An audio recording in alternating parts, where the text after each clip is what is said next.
Olá, meus amigos e amigas do Instagram, boa noite, sejam bem-vindos, é um prazer tê-los aqui.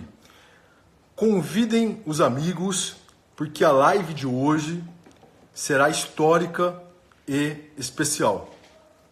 O tema é o que você precisa para alcançar o seu sonho, a motivação que você precisa para alcançar os seus objetivos. Essa live será realizada por mim e pelo Rogério Greco.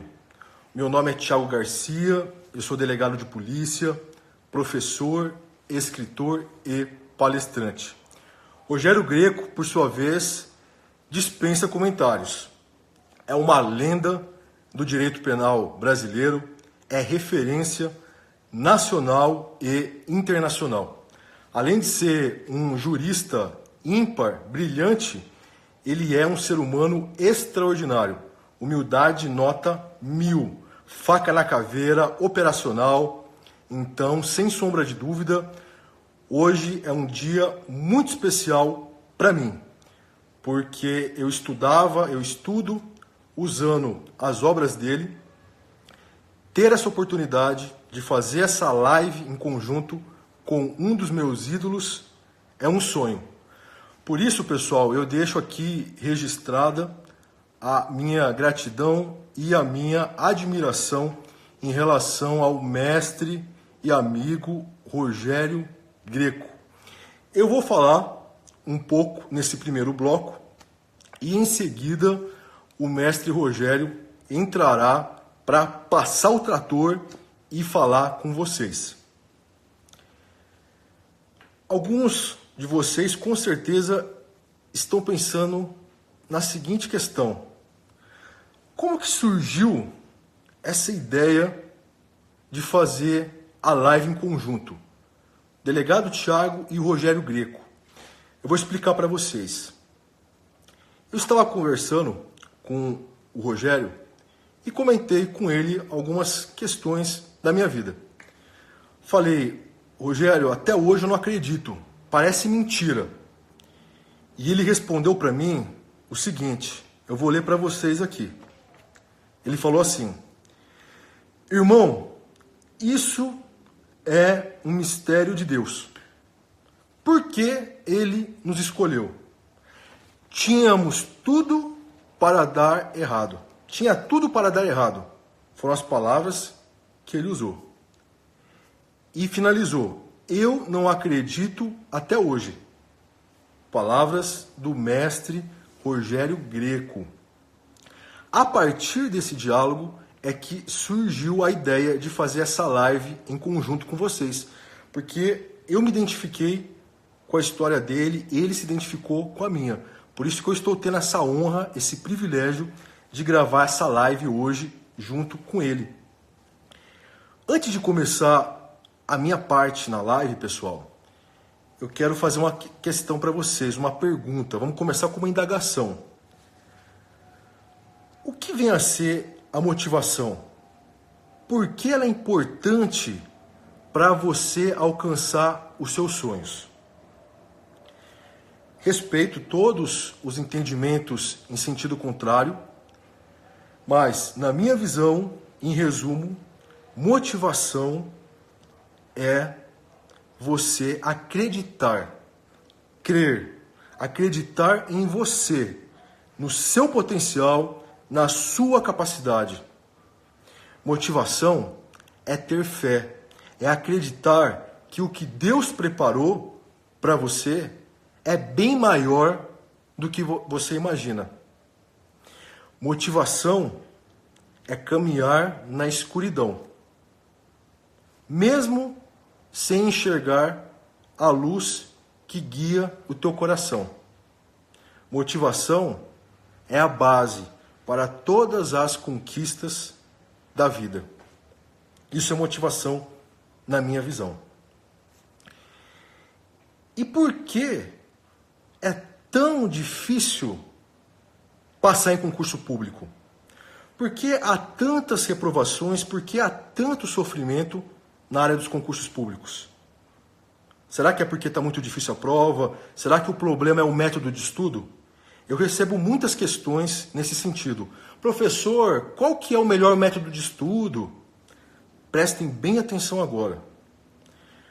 Pessoal, o problema é simples. A maioria das pessoas começam pelo caminho errado. A maioria das pessoas não começam pelo começo. Na escada que vai te conduzir à concretização do seu sonho, essa escada tem o primeiro degrau. E o primeiro degrau é a sua motivação, é a sua fé, a sua força de vontade, a sua parte psicológica, a sua parte mental. Esse é o primeiro degrau da escada. O erro que a maior parte de vocês cometem é não começar pelo primeiro degrau. A maioria começa pelo segundo degrau. O segundo degrau é o conhecimento. Então a pessoa não passa pelo primeiro degrau e já quer começar pelo segundo, que é o conhecimento.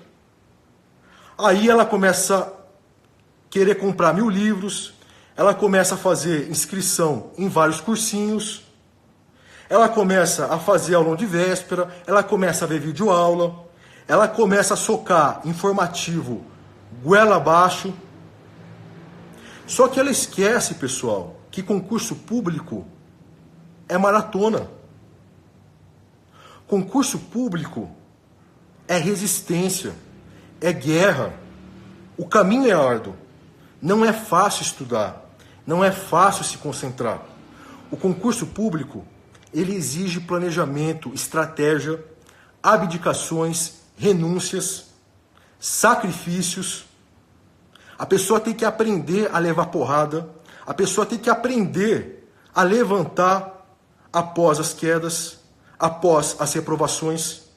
O concurso público é um bicho de 7 cabeças, porque envolve muitas complexidades.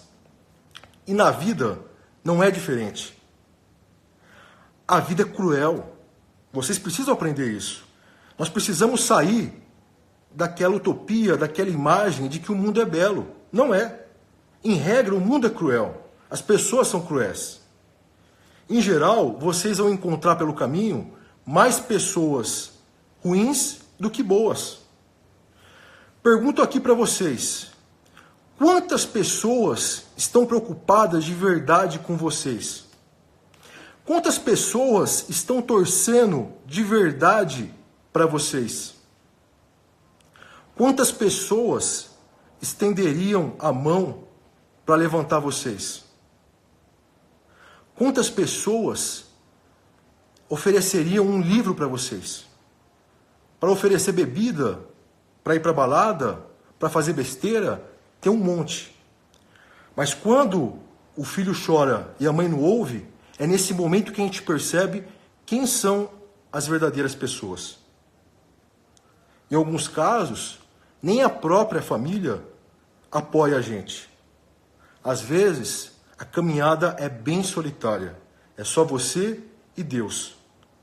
Quando você está no escuro, quando você chora, quando você coloca a cabeça no travesseiro, é aí que você percebe como é difícil. É aí que você se sente isolado do mundo. Porque o estudo é confinamento também. E a realidade da vida não é diferente da realidade dos estudos. As pessoas estão cada vez mais desumanas, estão cada vez mais perdendo a sensibilidade, a empatia, se preocupam apenas com seus próprios umbigos, prevalece o egoísmo, torcem contra você. A maioria quer ver o seu mal, porque ver o bem alheio incomoda. Incomoda muito. Então a maioria não quer o seu bem, a maioria vai tentar puxar o seu tapete. Essa é a grande verdade. Pergunto para vocês, no meio dessa loucura, no meio desse inferno, dessas dificuldades, como que vocês pretendem vencer essa guerra sem ter uma base, sem ter um alicerce, É impossível. Por isso que eu falei, a maioria de vocês começa de forma errada. Começa pelo estudo. Está errado. O estudo é o segundo degrau. O primeiro degrau é a motivação, é a fé, é a força de vontade, é a parte psicológica, é a parte mental. Sem essa base, vocês não vão aguentar. Não aguenta, é porrada demais. Vai sangrar, vai cair, vai doer. Vai chorar. A realidade é essa. Quem que aguenta tantas coisas assim, sem uma base, sem o primeiro degrau, é impossível. É nesse momento que a pessoa desaba, desmorona. Porque o castelo que ela tentou construir não tem sustentação. Sem o primeiro degrau, ela não sabe que o tempo dela não é o tempo de Deus. Sem o primeiro degrau, ela vai reprovar uma vez, duas vezes e vai desistir.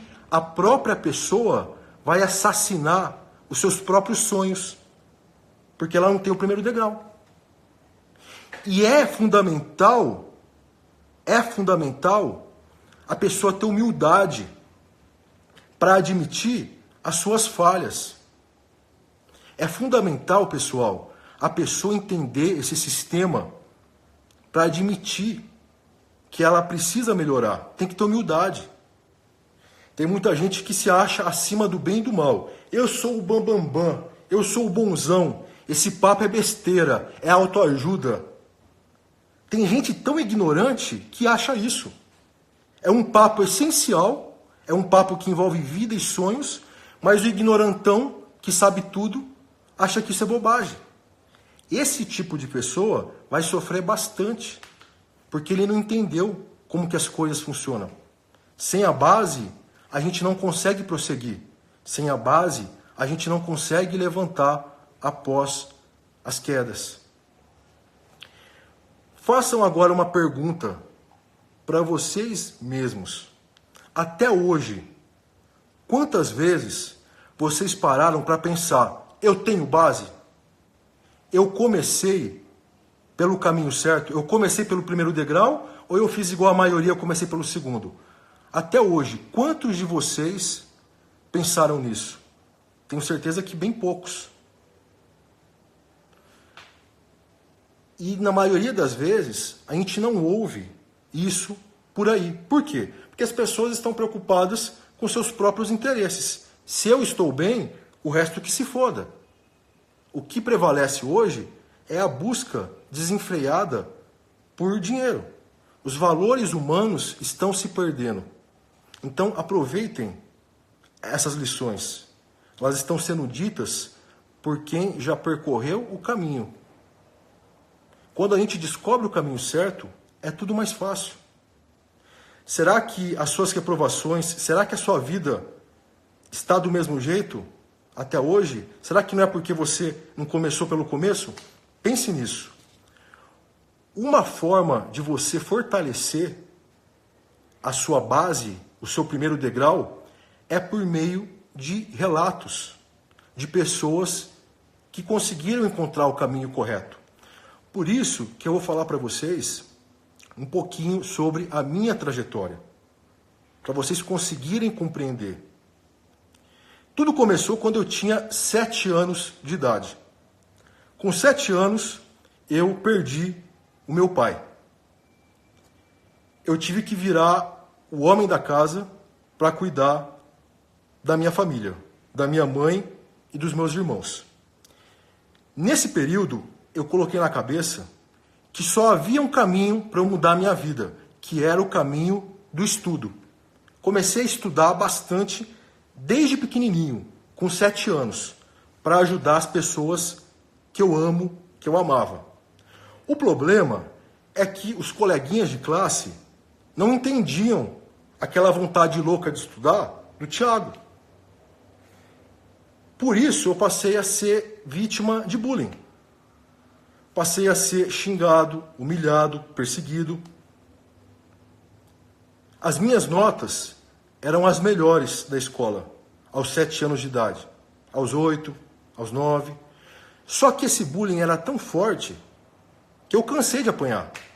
Eu perdi a vontade de ir para a escola.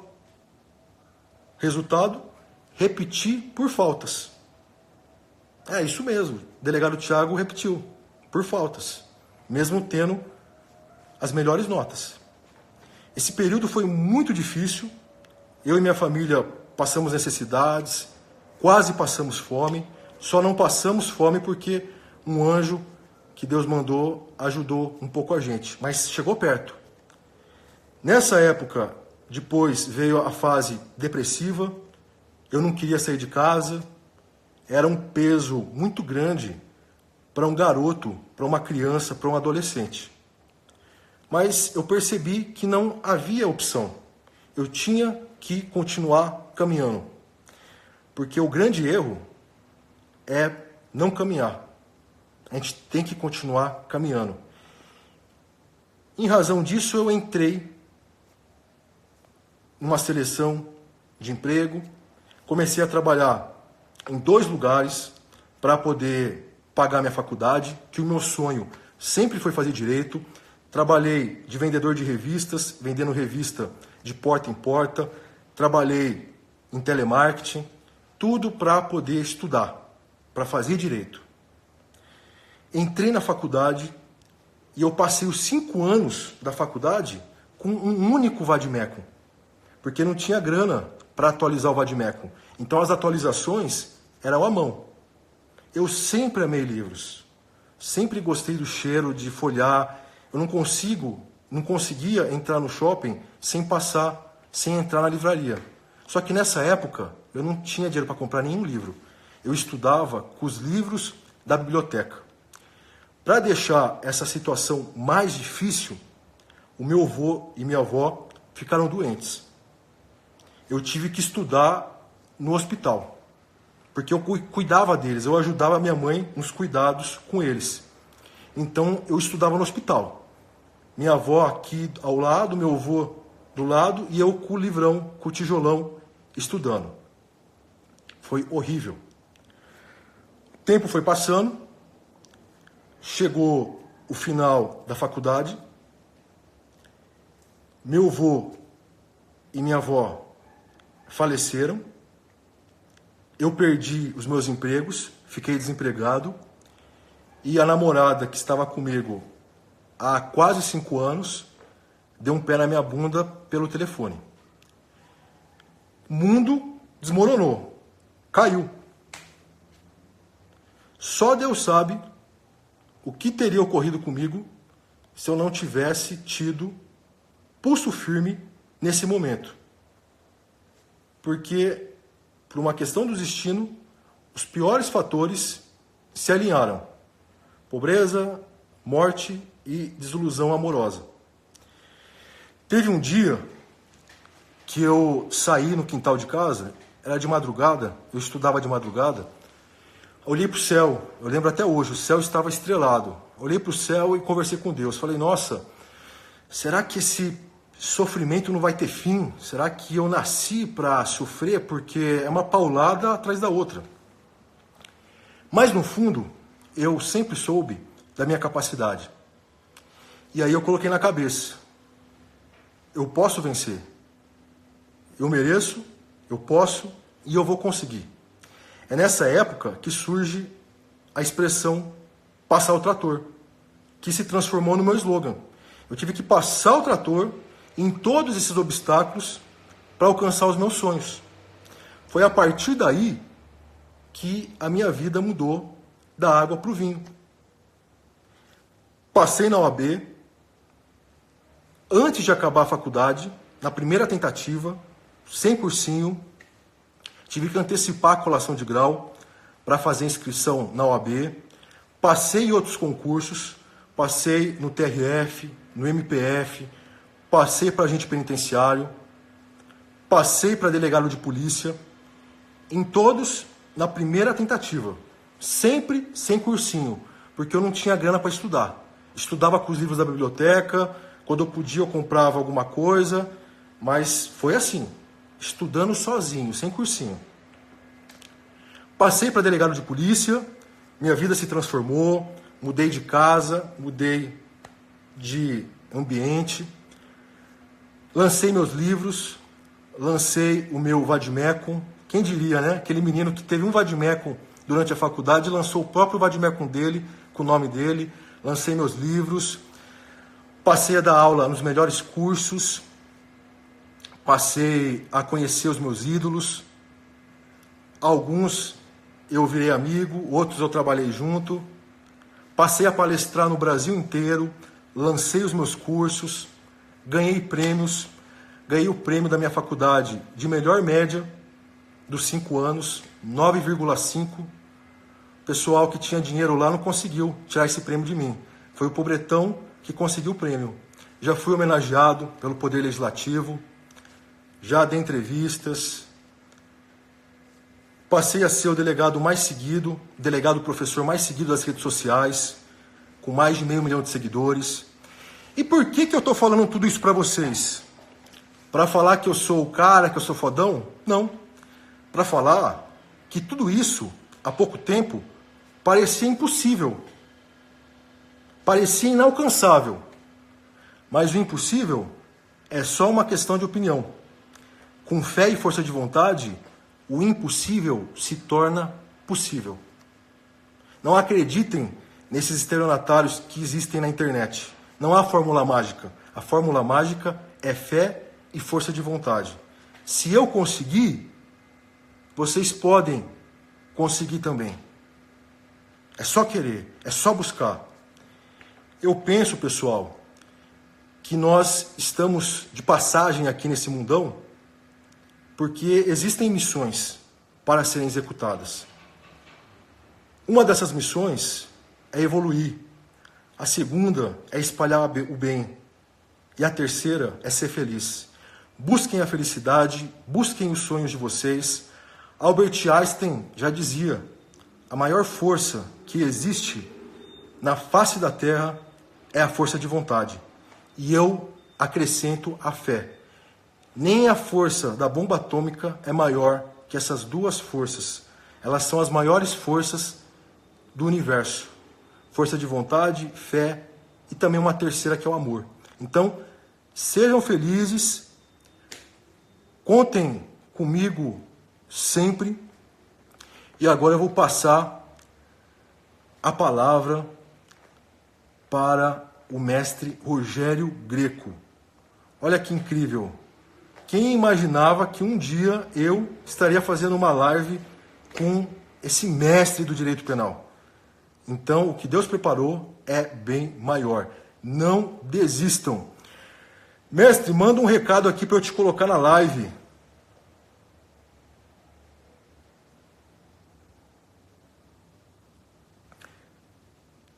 Manda uma mensagem para eu apertar aqui para eu te colocar na live.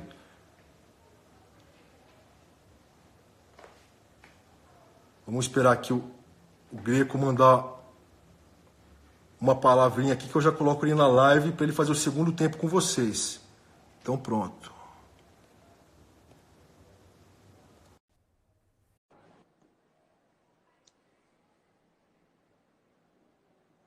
...308 pessoas, hein, pessoal? Olha, vamos bater o recorde de audiência. Petrão, aqui, meu irmão, tô só te curtindo. Ô, meu irmão, que alegria. Seja bem-vindo, viu? Tô demais, tô te vendo aqui, viu, Thiago? Que legal. História, irmão. Uma honra estar contigo aqui, viu? A honra é toda minha, Thiago. Valeu demais, irmão. Gostei demais de ouvir, de conhecer tua história. E o mais legal disso é que, na verdade, a gente tem histórias diferentes, né? E quando eu te falei naquela vez que eu tinha tudo para dar errado, assim, Thiago, eu sou de uma família bem humilde, eu sou carioca, nasci aquele que a gente chama no Rio de carioca da gema, né? Eu me criei a vida inteira na Tijuca, no Rio. E assim, os meus pais, eles se separaram quando eu tinha mais ou menos uns 13 anos, 13 para 14 anos de idade. Eu já falei isso para a turminha que me segue, que assim, meu pai, assim, comigo ele foi um sujeito espetacular, mas com a minha mãe ele era um cara péssimo, assim, péssimo. Então, se eu já presenciei muitas vezes meu pai tentando agredir minha mãe, eu apartando, aquelas coisas de criança, né? Eu me lembro que quando meu pai colocava assim a chave na fechadura, eu já ficava assim, apavorado, irmão, achando que meu pai ia chegar, ia ter problema em casa, enfim. Mas desde os 14 anos, mais ou menos, 13 para 14 anos, que eu trabalho, que eu mantive a minha mãe, né? E até o final da vida dela, minha mãe faleceu com 84 anos. E assim, eu tinha tudo para dar errado, tudo para dar errado. Se eu olhar assim, para os meus amigos da minha rua, né? A rua que eu frequentava, a gente era assim, uma adolescência bem complicada no Rio, sabe? Assim, fazendo quase tudo de errado, nem tudo, mas quase tudo de errado. E eu, com 17 anos, eu entrei para a faculdade. E assim, e comecei a fazer a faculdade de Direito. Eu fiz naquela época, né, era primeiro, segundo grau, hoje até ensino médio, que mudou, essa denominação muda geral, né? Puta. Mas eu me lembro que eu estudei no colégio chamado Colégio Mundo. É um colégio, inclusive, que tem até previsão na Constituição, no ato das posições finais transitórias, lá tem a previsão do. E assim, eu era um excelente aluno como segundo. Mas quando eu entrei para a faculdade, ai, meu amigo, aí eu entendi o que era vagabundagem. E assim, eu tive uma péssima faculdade, péssima faculdade. Isso para mim, isso foi muito ruim para mim. Porque como eu mantinha a casa da minha mãe, eu sei que no final da faculdade eu tive que montar um escritório de advocacia. Vou resumir um pouquinho a história. O dia que a gente estiver juntos, a gente vai conversar isso aí com muito mais detalhes, Thiago. Claro, vai ser Mas uma honra. eu e mais alguns amigos de faculdade, nós éramos 7 amigos que montamos um escritório de advocacia. Tinha tudo para dar errado, né? 7 meninos, todos com 21, 22 anos. Caramba. Quem é que vai, quem é que vai procurar, com todo respeito, mas quem é que vai procurar um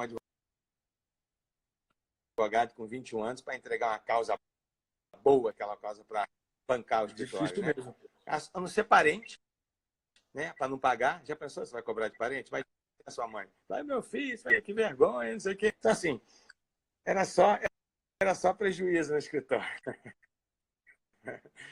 Então, minha única alternativa foi realmente o concurso público, sabe?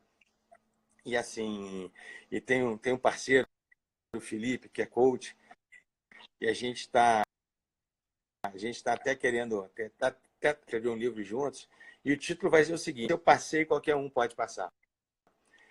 E eu me lembro que eu fui começar a estudar num curso preparatório curso, que a advocacia não estava dando mais, não tinha mais como, né, ficar na advocacia. Assim, o Sei. escritório não recebia absolutamente nada, eu estava passando muita dificuldade, eu não tinha nem dinheiro para colocar combustível na minha moto, só para você ter noção assim, do sufoco Caramba. que era. E moto não gasta tanto, né? E a gente sem dinheiro para absolutamente nada. Ainda tive a minha moto furtada lá no centro do Rio, um horror. E aí eu resolvi estudar para fazer concurso. E comecei a fazer um curso no Rio, que era um curso muito, muito legal.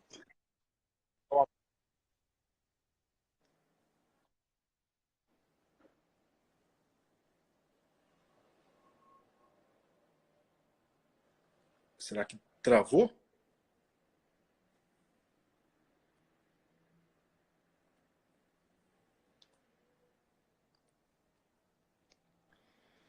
Fala, galera. Você está me ouvindo bem,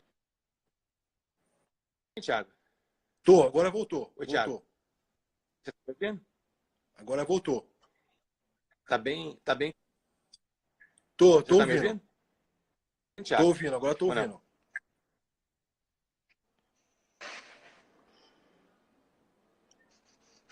E, Thiago, melhorou? Tô te ouvindo, agora tô ouvindo. Voltou? Fazer a minha alternativa foi tentar estudar para concurso, né? E o curso que na época era um curso assim bem marcado, chamava CEPAD no Rio. E eu sei que em um mês de curso, mais ou menos, abriu concurso para Procuradoria da República. Pensa, do MP Federal. E aí eu falei, pô, tá todo mundo fazendo inscrição, eu vou fazer inscrição também. E eu fui fazer, fiz a Ah, inscrição. Cara, prova, um mês estudando, pensa. um mês? E aí, um mês. Olha como é que eu sou inteligente. Aí fui fazer a prova com um mês. E foi num domingo na UERJ, pensa num sol escaldante do Rio. Não sei se você conhece bem o Rio. Na minha época, eu saí do Rio com 26 anos, mas na minha época, quando fazia muito calor no Rio, o asfalto ele ficava mole. Na época tinha aquele carro Fusca, né? A gente fritava ovo em cima do capô do Fusca, para você ter Tinha não, 40 negócio graus. é absurdo, absurdamente quente. E aí, o que aconteceu? Eu fui fazer essa prova num domingo, na UERJ, no Rio. E, cara, quando eu peguei a prova, eu comecei a responder as questões, cara, com a velocidade que você não acredita. 1A, 2B, e pá, pá, pá, pá, respondendo tudo. Eu falei, ainda pensava comigo, isso aqui que é prova de procurador da República? E fazendo. Terminei antes do tempo mínimo de entregar a prova. Vai vendo. Eu tive que esperar para dar o tempo mínimo e desci porque eu tinha combinado com os amigos de ir à praia depois da prova. E estou esperando e não desce ninguém, não desce ninguém, não desce ninguém. Esses meus amigos já estavam estudando há 2 anos e pouco para concurso, 3 anos. E eu fiz a prova rapidinho. Eu falei, não é possível que os caras estão achando essa prova difícil. E aí a galera foi descendo no finalzinho. E aí começa a pior parte da prova, que são os comentários, né? Aí começa, pô, mas a questão tal vai ser anulada, porque a questão está comprometida. Eu ficava pensando assim na minha cabeça, pô, comprometida. Eu sei, Thiago, que depois de uma semana veio, né, o resultado da prova, veio o gabarito, né? E eu não acertei 5% da prova. Assim, eu era, na verdade, um burro feliz, né? Eu não sabia o que era fazer concurso. Eu não tinha controvérsia nenhuma na cabeça. Eu não estudava, como é que eu podia ter controvérsia na minha cabeça? Aí foi que eu entendi o que era o concurso público. E comecei a estudar. Eu vi o Carlão falando aqui, o Carlão mandou umas 2, 3 mensagens para você, dizendo que ele já está estudando há 2 anos, alguma coisa assim. Só uma mensagem aqui rápida para o Carlão.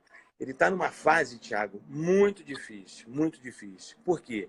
Porque quando a gente fica com 2 anos, 3 anos estudando e ainda não passou no concurso público, a gente começa a ter uma falsa sensação de que a gente não nasceu para passar em concurso público.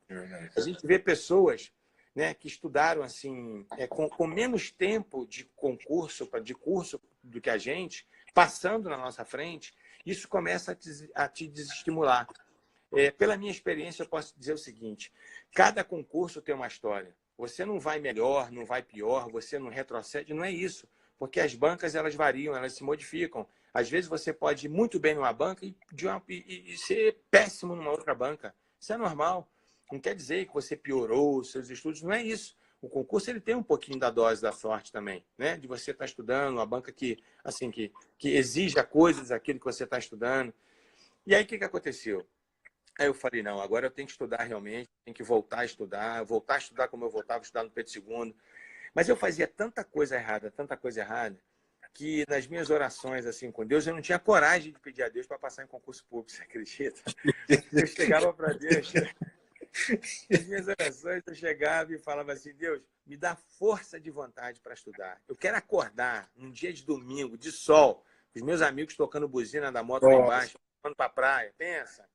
E eu falo assim, não vou porque eu vou estudar direito tributário. Pensa no negócio dele, se não tem que ter força de vontade. Caramba! Tributário É. ainda? Pensa. E assim, e aí cara, Deus mudou a minha sorte, mudou a minha força de vontade, eu me transformei simplesmente no viciado em estudos. E eu estudava assim com muita facilidade, 12 horas, 14 horas por dia. A minha mãe, ela ficava preocupada comigo. Ela entrava no quarto, batia na porta, falava, Rogério, você tem que sair do quarto, você tem que comer. Eu ia na rua, para você ter noção, quando eu ia comprar pão na padaria, que era o momento que eu tinha, assim, o horário que eu tinha para ver a luz do sol, eu ia para a rua e encontrava, às vezes, com um parceiro meu, né? E o cara começava a conversar comigo, aí eu ficava assim, agoniado. Eu falava, cara, esse cara está conversando comigo, eu já podia ter lido 10 páginas aqui, pô. A minha cabeça, a minha cabeça já tinha mudado.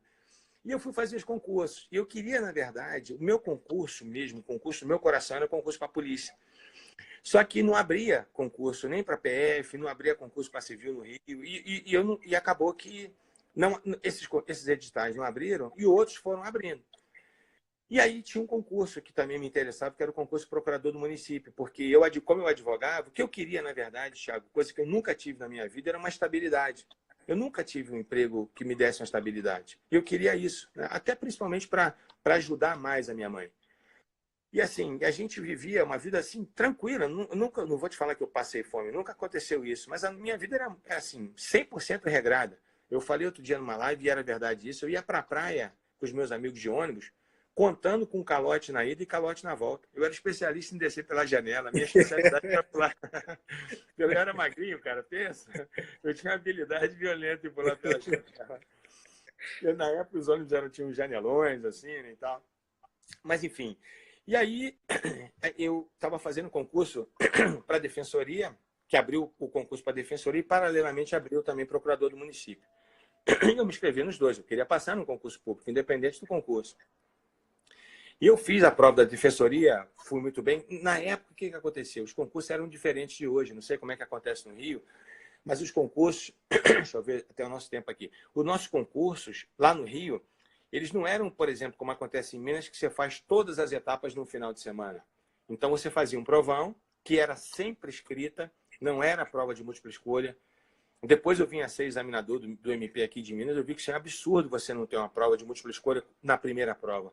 Porque imagina, na minha época se inscreviam 7 mil candidatos, 8 mil candidatos, 5 mil candidatos.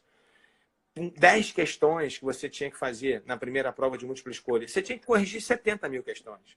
Isso é absurdo, sabe, isso é insuportável. Você perde o critério. Uma coisa é você corrigir as 100 primeiras, outra coisa é estar nas 70 mil.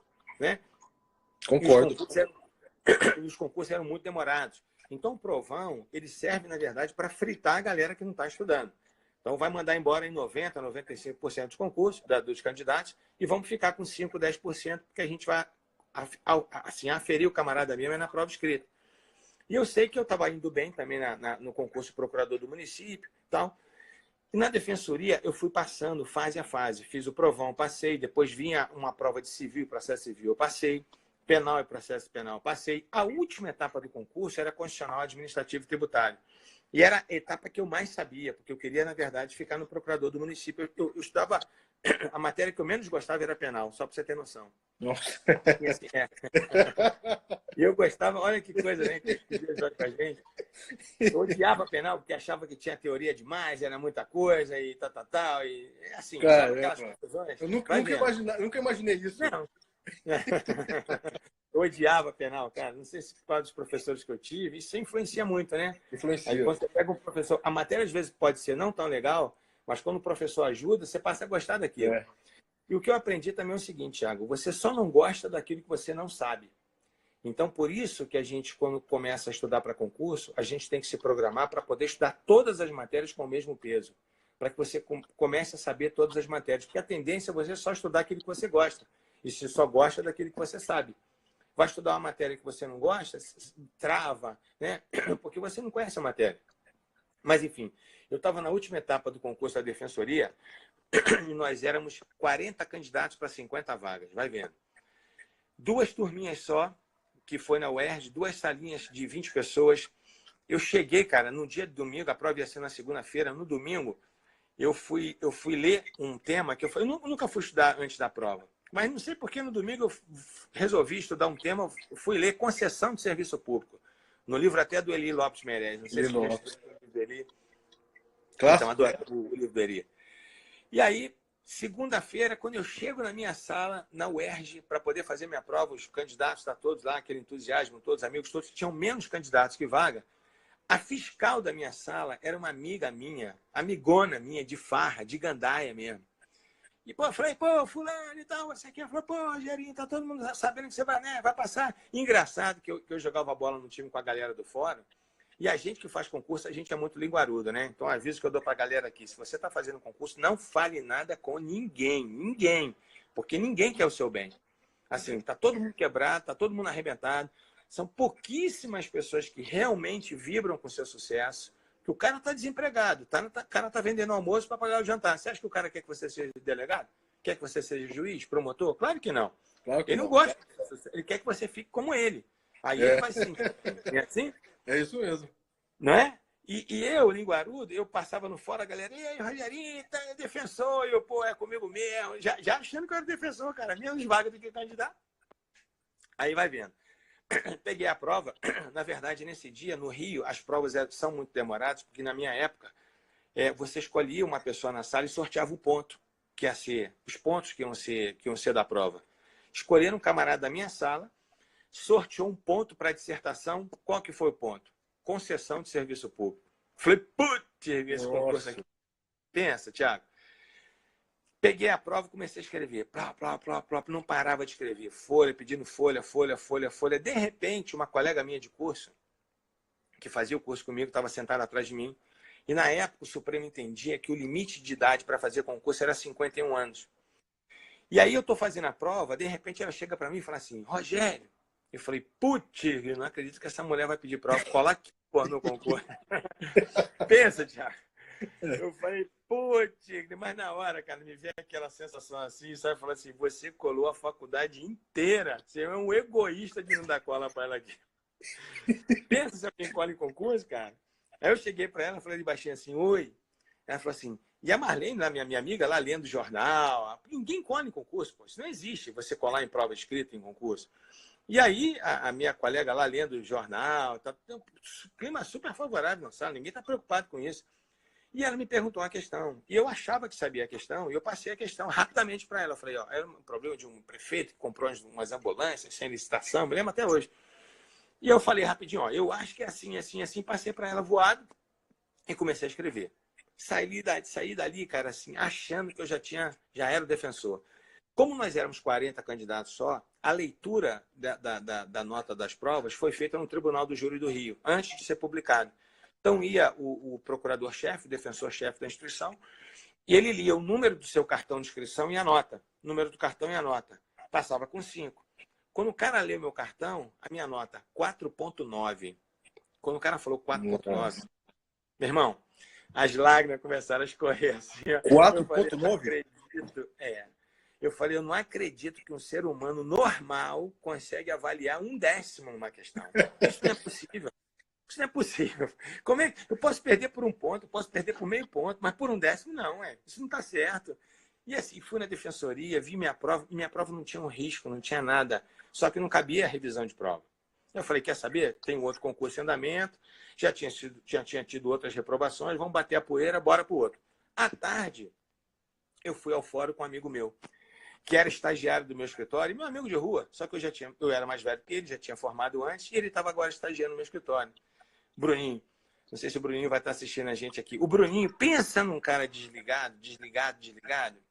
Assim, acho que de tanto chapar, ele era assim, parece que só tinha 2 neurônios.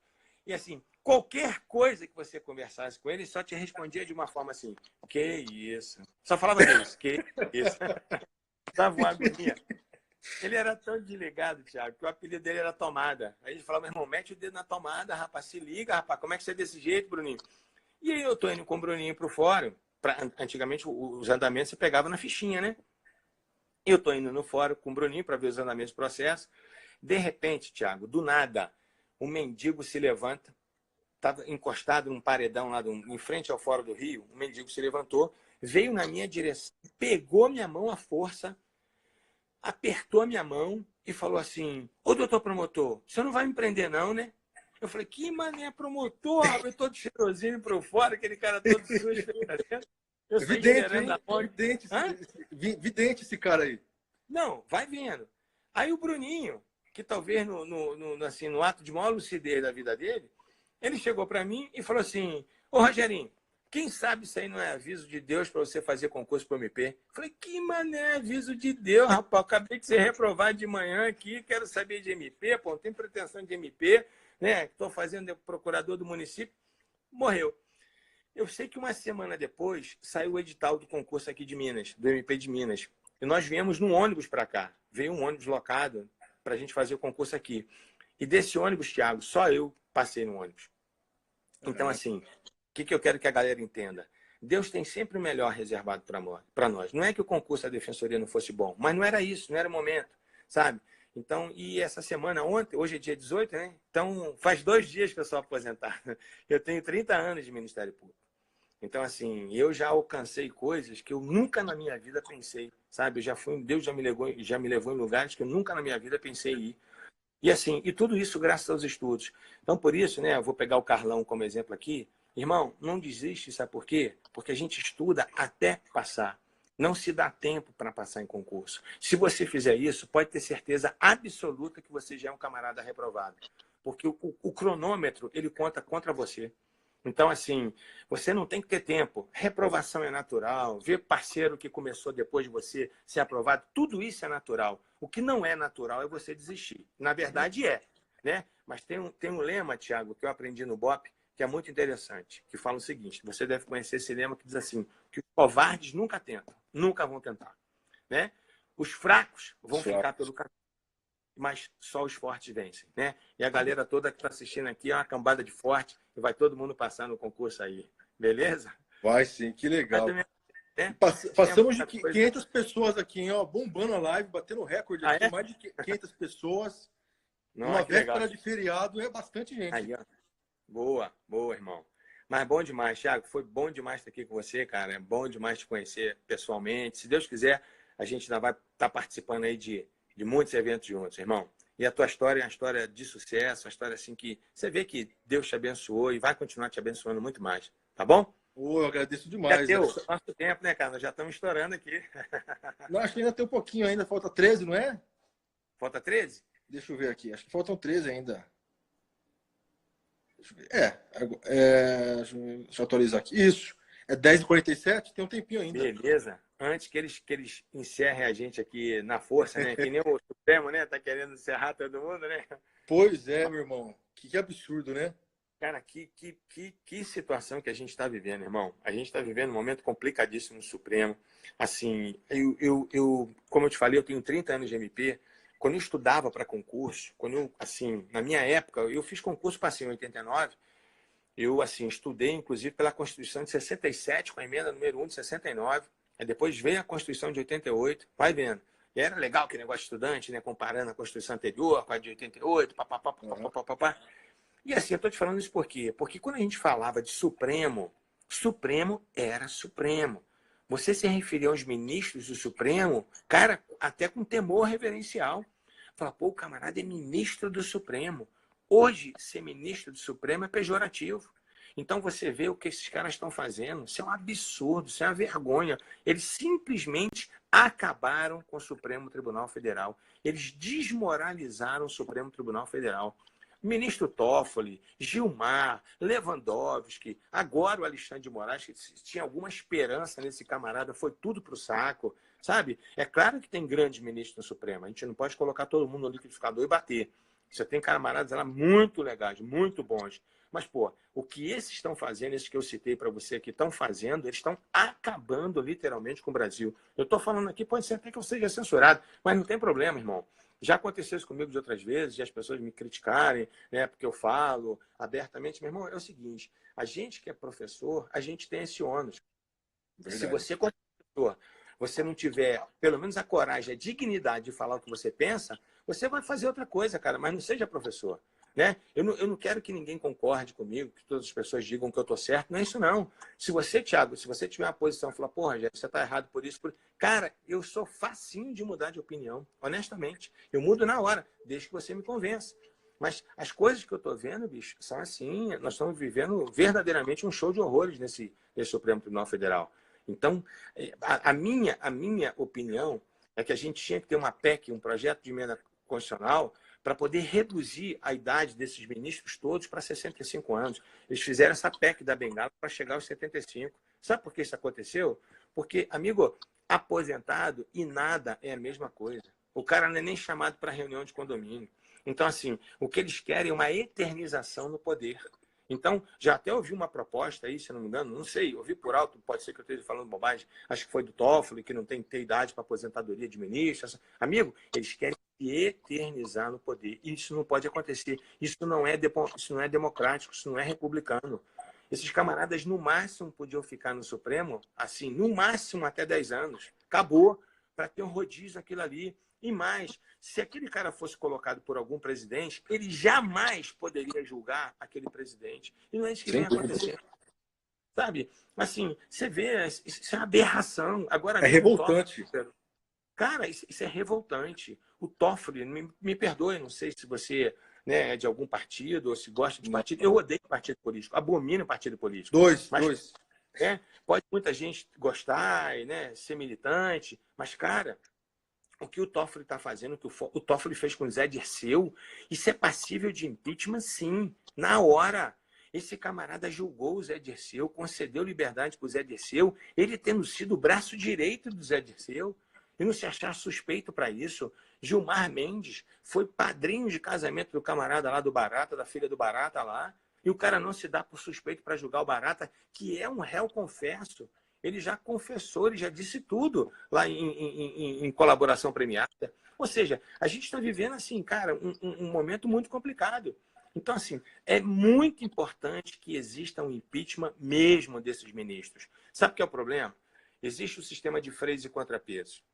Então, aquela coisa toda que a gente aprendeu, né, que um poder, o checks and balances, que o poder controla o outro. Amigo, o executivo controla o legislativo controla o executivo, o judiciário controla o executivo e controla o legislativo. Quem controla o judiciário? Ninguém. Sabe por quê? As pessoas têm medo, elas são frouxas.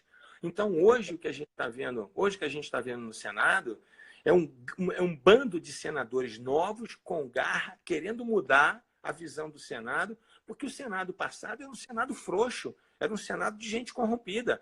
Tanto é que houve uma renovação violenta no Senado, sabe? Então, isso foi muito importante. Então, a gente tem que aproveitar esse momento e entender que é o seguinte, há necessidade absoluta de impeachment desses ministros. Eles não têm a menor condição de serem considerados ministros do Supremo Tribunal Federal. Pelo menos concordo plenamente contigo. E outra coisa, se o guardião viola a Constituição, a gente vai recorrer a quem, Rogério? Não, é absurdo, cara. Se absurdo. O próprio Supremo tá violando, qual corte, qual órgão? Tem jeito, vai... cara. Não tem. Só faltava designar um ministro para oferecer denúncia. E seria assim, a cereja do bolo seria essa. Porque, assim, a Raquel Dodge já disse, já insistiu pelo arquivamento. Aí vem o Alexandre Moraes e diz que não vai arquivar. Vai insistir por mais 90 dias de investigação. Amigo, quem é o dominus litis, quem é o titular exclusivo da ação penal é o Ministério Público. Não é o ministro Supremo. Então, assim, esses caras confundiram tudo. Na verdade, eles não têm condições nenhuma de ser considerados como ministro Supremo Tribunal Federal. Então, honestamente, eu dou o maior apoio a que o Senado está fazendo. Tem que ter impeachment mesmo, tem que sair essa leva toda, sabe assim, que maculou a imagem do Supremo Tribunal Federal e acabou. Vamos renovar. Não está renovando tudo? Vamos renovar o Supremo também. E renovar com essas modificações. Vamos propor essa emenda à Constituição, diminuir a idade para ser ministro, tempo de mandato certo lá para o camarada ser ministro, e final de papo. Ninguém suporta mais isso. Eles se acham os donos do Brasil. Aquilo que o Toffoli falou, que vai blindar o Supremo, as pessoas não podem falar mal do Supremo. Amigo, se você não quer que ninguém fale mal de você, não ocupe cargo público. Vai fazer seu comércio, vai ser dono de empresa privada, mas não ocupe um cargo público. Você está exposto mesmo. Agora, você faz um monte de asneira, um monte de idiotice, e não quer que a população se manifeste? Aí, meu amigo, eu estou num nível de tolerância assim, você me perdoa. Mas meu nível de tolerância está absurdo, cara. Rogério, deixa eu fazer uma pergunta. Você está com o tempo seu corrido aí? Como está seu tempo? Agora? É. Nesse momento? É. Não, tô por conta, pode falar. Você topa finalizar essa live e abrir uma outra para você falar mais um pouquinho, para a gente conversar mais um pouquinho sobre isso? Você topa? Bora, tranquilo, topa. Porque a gente finaliza essa que está para acabar o tempo. A gente continua esse papo, porque eu concordo plenamente com você e acho importante alguém, com o seu currículo, com a sua envergadura moral, intelectual, falar sobre isso. Porque o Brasil vive um dos piores momentos da sua história, na minha visão, uma crise total, perda de valores. Então, acho que o pessoal vai gostar muito de continuar te ouvindo mais um pouquinho. Boa, bora. Eu abro o meu e você entra, é isso? Pode ser, se quiser eu abro aqui também. Se quiser eu abro aqui. Eu estou muito ruim de negócio, minha tecnologia é zero. Você que sabe, você quer abrir no seu ou eu volto a abrir aqui no meu? Fechou. Então vamos encerrar, abre o meu e você entra. Beleza. Tá bom, beleza então. Você abre no seu, eu entro então. Tá fechou. E ó, eu quero agradecer mais uma vez aqui o convite. Foi uma honra para mim. Como eu já falei, te admiro pra caramba, estudava pelos seus livros, continuo estudando. Valeu. E você é um monstro, né? Uma lenda do direito penal. Então, ter essa chance de falar contigo aqui é um presente de Deus. É um dos dias mais felizes da minha vida por ter essa oportunidade. Bom demais. Valeu, porque na época do que você estudava, acho que seria como fazer uma live com Hungria, mais ou menos. Seria mais ou menos Nossa, que isso, mano. Então, a sensação que eu sinto hoje é essa. Então, fico muito agradecido mesmo. Boa. Quero parabenizar você pelo seu trabalho, pela Obrigado, sua história, pela sua trajetória. Você construiu um legado invejável no Ministério Público, na área acadêmica. E nós precisamos de mais pessoas como você no direito brasileiro e principalmente no Supremo. Alguém com a sua envergadura moral. É verdade, com a sua envergadura intelectual. Eu gostaria de ver você, o Lenza, pessoas assim, que acima de tudo são humanas. Você também, ué. Que não tem medo de falar. Porque assim, Amém. Rogério, eu admiro, as pessoas que eu admiro são pessoas que, além de ter conhecimento jurídico, são humanas. Uhum. É gente como a gente. E você, o primeiro contato que eu tive contigo, falei, meu, esse cara nem parece que é quem ele é, porque... Parece que eu tô falando com o cara ali, amigo meu da faculdade ali, o cara simples de tudo. Falei, meu, que cara é esse? Então, fiquei fã mais ainda, pela sua humildade, legal. além do seu conhecimento, pela sua humildade. E conta comigo sempre. Conta comigo também. Então, eu vou abrir aqui os comentários pro pessoal, ó. Tá. Só para ver o que eles acharam. Pessoal, abre os comentários aqui, ó. Se vocês quiserem falar. Recorde de audiência aqui, mais de 500 pessoas, véspera de feriado. Agora voltou, ó. O pessoal vai falar um pouquinho. Tá. E aí, curtiu a live? Mestre, né? Jorge, Alan, ó. Beatriz. Que legal. Foda. Bastante gente aí. Que bacana. Que legal. Então, pessoal, vamos agora lá para o Instagram do Rogério. Rogério.greco, né? Isso, Rogério.greco. Vamos lá que o mestre vai continuar falando um pouquinho sobre o STF lá, para a gente continuar esse bate-papo, porque daqui a pouco vai encerrar aqui pelo Instagram. Fechou. Tem um perigo, isso se o Supremo também não cortar, né, Rogério? Estamos na esperança que ele corte, vamos ver. Então tá bom, pessoal. Vamos lá, então. Obrigadão, viu? Fica com Deus aí. Valeu, tamo junto. Vamos junto.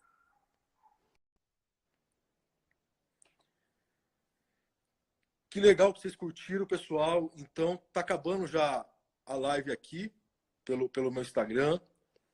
E vamos lá para o Instagram do Rogério, tá bom? Vamos todo mundo para lá. Rogério.greco. Fechou? Tamo junto, então. Valeu, obrigado pela presença de vocês. Quem não me segue pelo Instagram, passa a seguir aí. Delta Thiago, com TH, porque eu sempre estou postando dicas, fazendo lives.